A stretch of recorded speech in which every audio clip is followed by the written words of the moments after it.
Welcome to Best Life University. I'm Dr. Lynn Brown, a counselor and educator.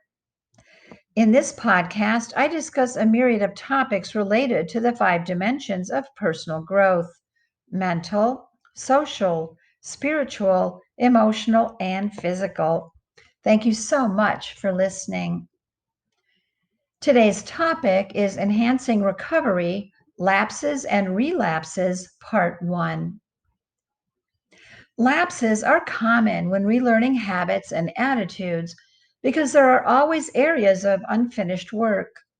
Until all of your addiction habits and attitudes are replaced by new ones, there will be situations in which all you have are the old responses.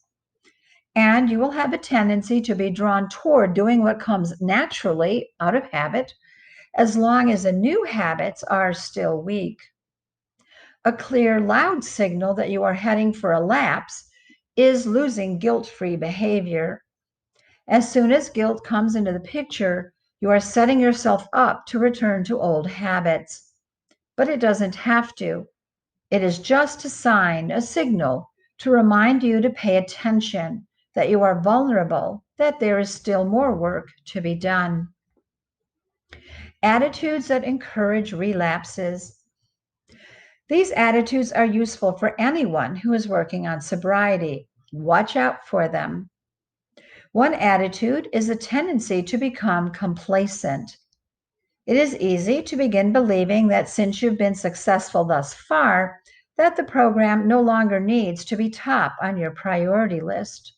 You relax, thinking things will take care of themselves. You forget that the new habits are not yet firmly entrenched.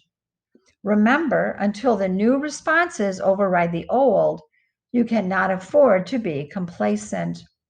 The sense of security that comes with the initial short-term success is false. Be on the lookout for it. Cockiness. Cockiness can also become a problem. You tempt yourself by going to a bar. You buy alcohol to keep at home for your guests. These situations and those like them are tests. You put yourself in a situation you know can be dangerous just to see what will happen. This cockiness is a setup. It's an excuse to not follow the program. Because when you do this, you are aware that there is a chance you'll succumb to the testing situation and drink. Something is not a test unless you can fail it. You are tested enough by people, situations, and circumstances over which you do not have control. From the time you arise to the time you go to bed, you are being tested. So don't test yourself when it isn't necessary. As soon as you develop this attitude of, I've got everything under control, you are setting yourself up for a relapse. Cockiness is exhibiting confidence externally while feeling fear internally.